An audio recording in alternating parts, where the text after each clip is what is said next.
Retire IAS Vijay Kumar sir గారికి, శ్యామన్న గారికి, stage మీద ఉన్న ప్రతి ఒక్కరికి, అదేవిధంగా స్టేజ్ ముందు ఉన్నటువంటి ప్రతి ఒక్కరికి కూడా పేరు పేరున బుద్ధ పూర్ణిమ శుభాకాంక్షలు తెలియజేస్తున్నాను.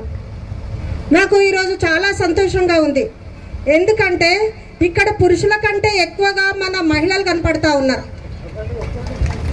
ఎప్పుడైతే మహిళలు ఇలాంటి సభలకు సమావేశాలకు వచ్చి కొన్ని విషయాలు నేర్చుకుంటారో అప్పుడే మన కుటుంబం మారుతుంది, మన గ్రామం మారుతుంది, మన ప్రజలు మారుతారు. మనము ఎంతమంది ఉన్నా, ఇక్కడ ఎంతమంది పురుషులున్నా అక్కడ కుటుంబం మారదు.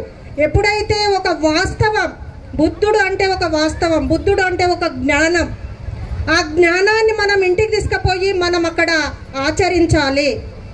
అంబేద్కర్కు బుద్ధునికి దండలేసి దండాలు పెట్టడం కాకుండా, డీజేలు పెట్టి డాన్సులు చేయడం కాకుండా ఒక బౌద్ధిజాన్ని మన సమాజం లోపలికి తీసుకెళ్ళాలి.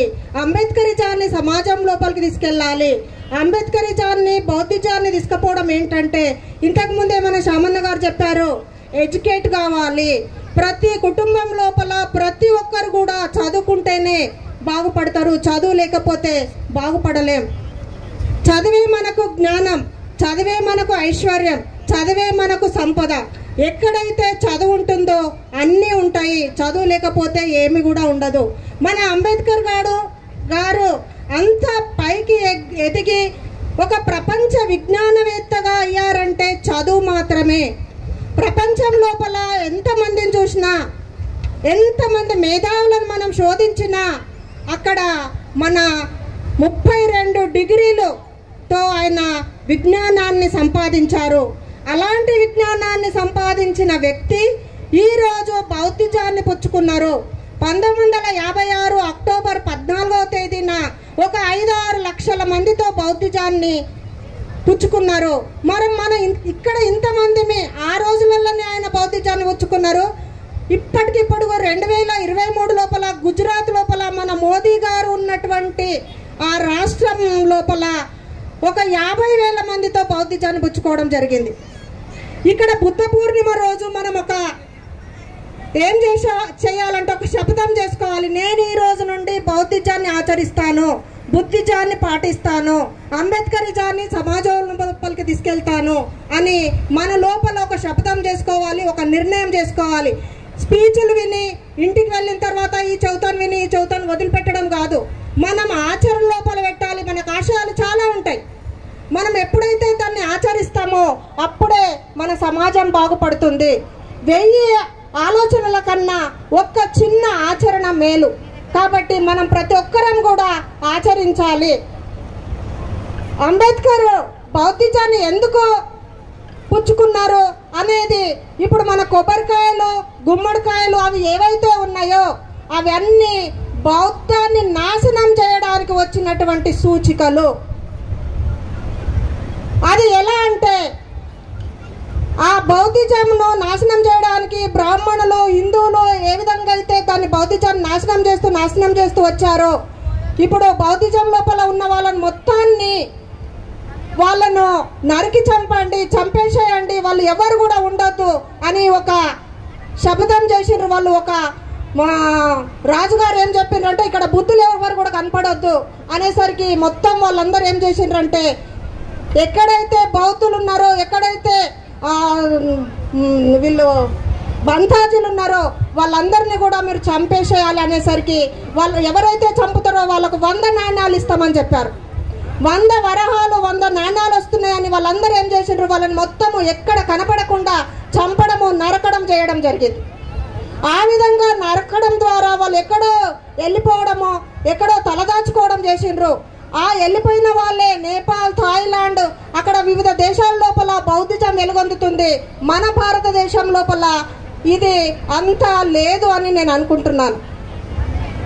ఎప్పుడైతే వాళ్ళు కనపడకుండా పోయిండ్రో, ఎవరు కనపడతలేరు రాజా, మరి ఏం చేయాలి నేను అంటే, ఏం లేదు, మీరేం చేయండి అంటే, ఏ కాయ అయితే మనిషి తలకాయల్లా ఉంటాయో వాటిని తెచ్చి మీరు పగలగొట్టండి అనేసరికి వాళ్ళు ఏం చేసిండ్రు అంటే, ఎక్కడ ఏ కాయ కనిపిస్తుందో అని చూసేసరికి ఒక టెంకాయ గుమ్మడికాయలు కనపడ్డాయి. ఆ టెంకాయ గుమ్మడికాయలను ఏం చేసిండ్రంటే వాళ్ళు తెచ్చి పగలగొట్టడము. ఎందుకు పగలగొట్టిండ్రంటే మన భారతదేశం నుండి మనం బౌద్ధిజాన్ని మొత్తం తీసివేసినామన్న సంతోషంతో వాళ్ళు పగలగొట్టడం జరిగింది. అశోక చక్రవర్తి పాలించే కాలం లోపల 84,000 ఆలయాలను కట్టించిండు. అవన్నీ కూడా ఆరామాల లోపల బౌద్ధారామాలే. ఇప్పుడు ఉన్నటువంటి పెద్ద పెద్ద ఆలయాల లోపల బుద్ధ మూర్తులను వాళ్ళు వివిధ రకాలుగా మార్చి విష్ణువు, వెంకటేశ్వరుడు, లక్ష్మి, సరస్వతి ఈ విధంగా మార్చడం జరిగింది. అంటే మన లోపలికి వాస్తవాన్ని తీసేసి మూఢత్వాన్ని పెంపొందించిండ్రు ఆ రోజు లోపల ఉన్నటువంటి బ్రాహ్మణులు. ఓకే సార్, ఆ విధంగా చేయడం జరిగింది. కాబట్టి ఈ బౌద్ధిజాన్ని నాశనం చేసిండ్రు. మనం ఇప్పుడు ఈ రోజులలో ఇప్పుడు బౌద్ధిజాన్ని పెంపొందించుకోవడము ఆ విధంగా చేస్తూ ఉన్నాము. మనం ఏం చేయాలంటే అందరం కూడా కలిసికట్టుగా ఉండాలి. సూది ఏం చేస్తుందంటే 2 బట్టలను కలుపుతూ ఉంటుంది. అదేవిధంగా కత్తెర ఏం చేస్తుందంటే 2 బట్టలను విడదీస్తుంది. మనం సూదిలాగా ఉండాలి కానీ ఎప్పుడు కూడా కత్తెరలాగా ఉండొద్దు. సార్ ఎక్స్క్యూజ్ మీ, ఈ బాటిల్ చూడండి. ఈ బాటిల్ యొక్క వాల్యూ ఒక 10 రూపీస్ ఉంటుంది. వాటర్ ఉన్నాయి కాబట్టి ఈ బాటిల్లో వాల్యూ 10 రూపీస్ ఉంటుంది. ఈ బాటిల్ లోపల వాటర్ అయిపోగానే మనం ఎక్కడో అక్కడ పడేసినామో దానికి వాల్యూ లేకుండా పోయింది. దాన్ని తన్నుకుంటూ పోతాం, తొక్కుకుంటూ పోతాం. అదే దీంట్లో ఒక పాలు పోసినాం అనుకోండి, ఇది 1/2 లీటర్ వాటర్ అయితే ఒక 30 రూపాయలు వాల్యూ. అదే పెట్రోల్ పోసినాం అనుకోండి ఒక 50 రూపీస్ వాల్యూ. అదే సిల్వర్ కాయిన్స్తో నింపినాం అనుకోండి దాని వాల్యూ ఇంకా పెరిగింది. అదే మనం గోల్డ్ కాయిన్స్ వేస్తే ఇంకా దాని వాల్యూ ఇంకా పెరుగుతుంది. అదే డైమండ్స్ వేస్తే ఇంకా పెరుగుతుంది. బాటిల్ అదే, కానీ దాని లోపల ఉన్నటువంటి పదార్థం ద్వారా దాని వాల్యూ పెరిగింది. మీరు కూడా ప్రతి ఒక్కరు మనుషులు ఒక్కరే. అదే మనిషికి 2 కాళ్ళు అవే ఉంటాయి. ప్రతి ఒక్కరికి కూడా 24 గంటలే ఉంటాయి. అటెండర్ నుండి IAS వరకు చూసినా 24 గంటలే, అందరికి కూడా 24 గంటలే. వాళ్ళు సమయాన్ని సద్వినియోగం చేసుకున్నారు కాబట్టి వాళ్ళ లోపల బాటల్ లోపల ఏ విధంగా అయితే జ్ఞానం అనేది వాల్యూ అనేది పెరిగిందో వాళ్ళ లోపల జ్ఞానాన్ని పెంచుకున్నారు, వాల్యూ పెరిగింది. మనం కూడా ప్రతి ఒక్కరం కూడా మన లోపల ఉన్నటువంటి జ్ఞానాన్ని పెంపొందించుకోవాలంటే మనం ప్రతి ఒక్కరం కూడా బాగా చదువుకోవాలి. అంబేద్కర్ గారు ఏం చెప్పారంటే ప్రతి ఒక్కరు కూడా మంచిగా చదువుకోండి, సమాజానికి ఉపయోగపడండి, సమాజ శ్రేయస్సు కోరండి, అందరూ సమాన హక్కులను తీసుకోండి. ఆడవాళ్ళకు కూడా సమాన హక్కులను కల్పించినటువంటి వ్యక్తి మన బాబాసాహెబ్ అంబేద్కర్.